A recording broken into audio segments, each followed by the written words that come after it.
ونفسي بتقوى الله وقد فاز المتقون. قال الله تعالى في كتابه الكريم: أعوذ بالله من الشيطان الرجيم. بسم الله الرحمن الرحيم. يا أيها الذين آمنوا اتقوا الله حق تقاته ولا تموتن إلا وأنتم مسلمون. صدق الله العظيم وصدق رسوله النبي الكريم، ونحن على ذلك من الشاهدين والشاكرين والحمد لله رب العالمين. اللهم صل وسلم وبارك على سيدنا محمد وعلى آله وصحبه أجمعين. معاشر المسلمين rahimakumullah. Tidak usah kita bersyukur atas segala limpahan rahmat, karunia dan nikmat dari Allah Azza wa Jalla. Tak terbilang jumlahnya dan kita pasti tidak akan sanggup untuk menghitungnya. Oleh karena itu bila pasal khatib mengajar dan mengingatkan kepada kita semua, khususnya kepada diri khatib sendiri, mari kita bertakwa kepada Allah dengan sebenar-benarnya takwa, yakni melaksanakan segala yang diperintahkan dan meninggalkan segala yang dilarang oleh Allah. Sesungguhnya kemuliaan kita sebagai makhluk tergantung bagaimana ketakwaan kita kepada Allah. Allah Subhanahu wa taala berfirman di dalam surah Al-Hujurat: A'udzu billahi minasyaitonir rajim. Inna akramakum 'indallahi atqakum. Sesungguhnya yang paling mulia di antara kamu adalah yang paling bertakwa. Karena itu kita semua memiliki kesempatan dan peluang untuk mulia, karena kita memiliki kemampuan untuk berusaha menjadi hamba yang bertakwa. Segala yang diwajibkan oleh Allah kita kerjakan, segala yang dilarang kita tinggalkan. Itulah makna takwa. Selain itu, masyaallah muslimin rahmatullah, Imam Al-Bukhari dalam salah satu kitabnya Lataiful Isyarah, ketika menjelaskan ayat tersebut, beliau mengatakan bahwa di antara tanda orang bertakwa itu adalah mampu mengendalikan hawa nafsu, bebas dari perbudakan hawa nafsu. Dengan bahasa lain, tidak menjadikan hawa nafsunya sebagai tuan, sebaliknya dirinya yang memperbudak hawa nafsunya.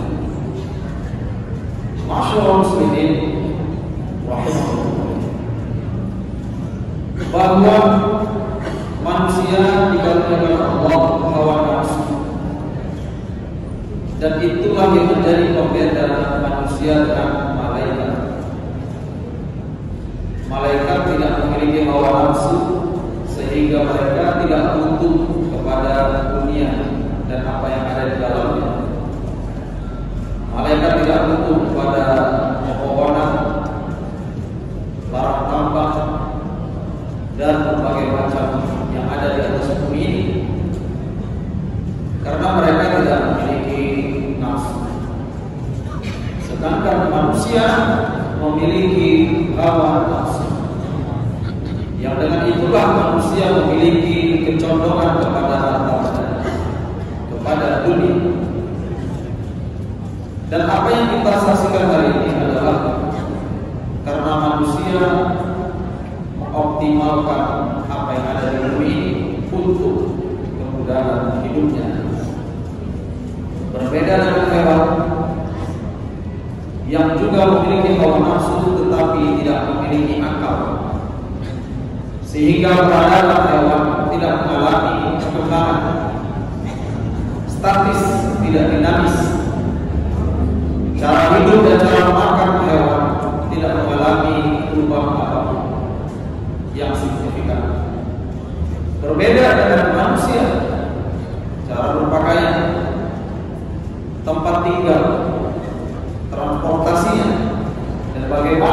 manusia mengelola bumi ini senantiasa mengalami perkembangan seiring dengan penemuan akal yang dikaruniai Allah kepada manusia. Oleh karena itu, masyarakat muslimin rahimahullah, karena akal dan nafsu adalah kekhususan yang dimiliki oleh makhluk berjenis manusia, maka Allah Subhanahu wa Ta'ala membimbing bagaimana kedua potensi ini bisa memenuhi amanah Allah, yaitu sebagai khalifah di bumi. Khalifah dalam arti mengganti Allah mengelola mengurus apa yang ada di bumi, tentu dengan kapasitasnya sebagai hamba atau makhluk, bukan dalam kapasitas sebagai roh. Maka manusia dengan potensi akal dan hawa nafsunya, dia mengelola apa yang ada di bumi. Namun ma'asyiral muslimin rahimahullah, potensi nafsu cenderung menjalur kepada kecintaan terhadap dunia yang kalau tidak dididik dia akan binal dan puas dan tidak peduli dengan batasan-batasan. Ketika Nabi Yusuf memberitahu tentang bagaimana perasaannya ketika dihadapkan dengan satu keadaan hawa nafsu, ia berkata, "Wa man yubarri'u nafsi, innan nafsa la'ammaratu bis-su'i illa ma rahima rabbi." Sesungguhnya nafsu itu senantiasa mendorong untuk keburukan, kecuali nafsu yang dirahmati Allah, yang mendapat rahmat dari Allah Subhanahu wa Ta'ala. Karena itulah masyarakat muslimin rahimahullah, syariat Islam mengajar bagaimana hawa nafsu itu bisa dididik, dibina sehingga manusia sebagai khalifah di bumi ini bisa menjalankan amanah. Betapa banyak pelanggaran-pelanggaran baik yang bersifat etika dan juga pelanggaran hukum disebabkan karena dorongan hawa nafsu, baik pada individu atau kelompok-kelompok. Oleh karena itu, masyarakat muslimin rahimahullah, jadikanlah setiap peristiwa pelanggaran kejahatan itu menjadi pelajaran. Bagaimana Fir'aun yang dengan kesombongannya, karena dorongan dari dalam diri yang merasa dirinya paling besar, sehingga menolak kebenaran yang telah nyata di dalam matanya. Begitu juga orang-orang musyrik Mekah yang berhadapan dengan Nabi Muhammad SAW enggan beriman karena gengsi. Begitu juga perbuatan-perbuatan korup dilakukan oleh orang-orang yang sudah mengetahui tentang dosanya serta akibat dari perbuatan itu yang dapat merugikan banyak orang, tetapi hawa nafsunya menjadikan dirinya binasa. Orang-orang yang terjerat dengan narkoba, judi, pinjaman hanya untuk memenuhi hawa nafsu juga menjadikan dia celaka karena dorongan hawa nafsu tersebut. Oleh karena itu, masyarakat muslimin rahimahullah, setelah mengetahui bagaimana hawa nafsu yang melekat di dalam diri kita itu dan bisa mendorong untuk berbuat keburukan, maka selanjutnya adalah bagaimana kita dalam menjaga diri terhadap hawa nafsu.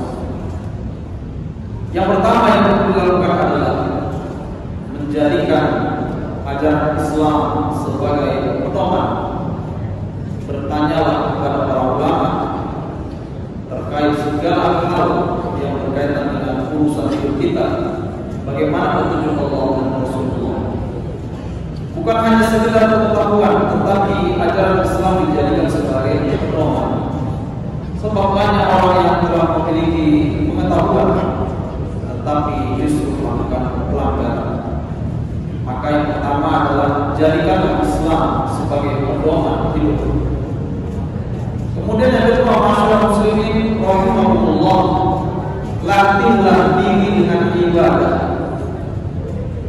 Segala yang diwajibkan Allah jangan ditinggalkan. Sholat, puasa, zakat, serta kewajiban-kewajiban lain jangan ditinggalkan. Begitu juga yang haram, berusaha sekuat tenaga untuk menghindarinya. Karena sesungguhnya syariat, aturan yang datang dari Allah bertujuan untuk meninggikan derajat manusia, melatih bagaimana nafsu itu bisa dikendalikan. Inilah cara yang kedua, yaitu melaksanakan ibadah. Segala yang diperintahkan Allah dikerjakan dan yang dilarang ditinggalkan. Kemudian yang ketiga, masyarakat muslimin rahimahumullah, berkumpul atau bersahabat dengan orang-orang saleh. Ini adalah salah satu cara untuk membentengi diri dari dorongan hawa nafsu yang tidak kita kendalikan. Sebab dengan bersahabat bersama orang-orang yang saleh, orang yang alim, akan memberikan peringatan-peringatan terhadap perilaku kita. Apakah perbuatan kita melewati batas atau tidak pantas atau terlarang, maka orang alim, orang saleh akan menegur diri kita. Maka berkumpullah, carilah kawan, sahabat, teman, orang-orang yang saleh, taat beribadah kepada Allah, dan batasilah, bahkan sebisanya mengurangi, menghindari berada bersama orang-orang yang ahli maksiat, karena itu akan mempengaruhi cara pandang kita dalam memandang dunia ini, memandang diri kita sebagai hamba Allah. Inilah masyarakat muslimin rahimahullah, sedikit di antara cara-cara yang bisa kita lakukan untuk mengendalikan hawa nafsu. Sesungguhnya setiap usaha itu harus diiringi dengan doa kepada Allah Subhanahu wa taala. Bermunajat dan memohonlah kepada Allah agar dikaruniakan hati yang lembut, mudah menerima kebenaran, serta menggerakkan perilaku jasad kita ini sesuai dengan yang diridhoi Allah Subhanahu wa taala. Maka akan semakin sempurna diri kita sebagai hamba Allah. Mudah-mudahan bermanfaat dan Allah memberkati. Barakallahu li wa lakum fil Qur'anil azim wa nafa'ani wa iyyakum bima fihi min ayatin wa dzikril hakim wa taqabbala minni wa minkum tilawatan innahu huwas samiul 'alim.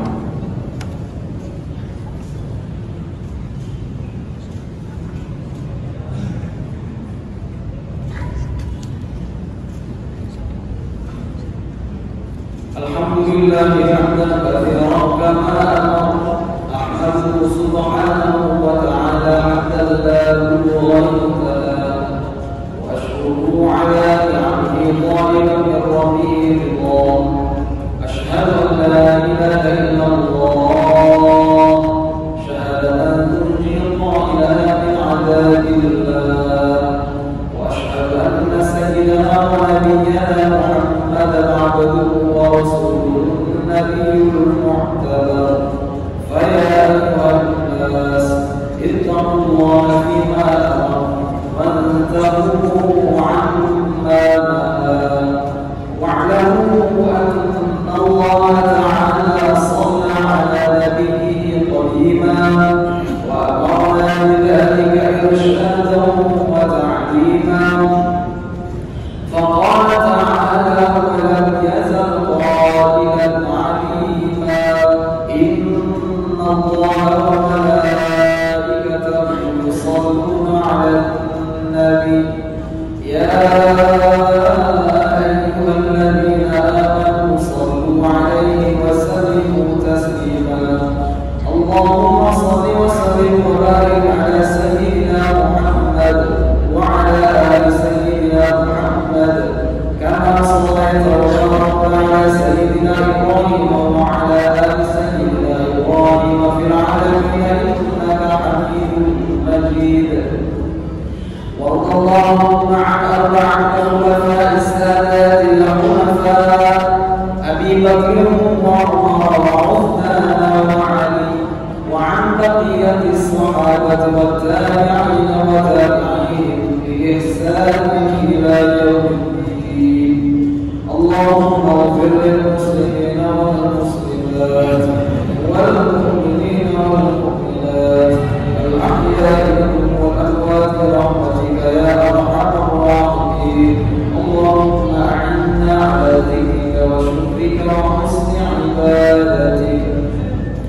اللهم أصلح لنا ديننا الذي هو عصمة أمرنا، وأصلح لنا دنيانا التي فيها معاشنا، وأصلح لنا آخرتنا التي فيها معادنا، واجعل الحياة زيادة لنا في كل خير، واجعل الموت راحة لنا من كل شر. اللهم انصر إخواننا المسلمين في فلسطين، وأهلك الكفرة أعداءك أعداء الدين. ربنا آتنا في الدنيا حسنة وفي الآخرة حسنة وقنا عذاب النار. عباد الله، إن الله يأمر بالعدل والإحسان وإيتاء ذي القربى وينهى عن الفحشاء والمنكر والبغي يعظكم لعلكم تذكرون. فاذكروا الله العظيم يذكركم ولذكر الله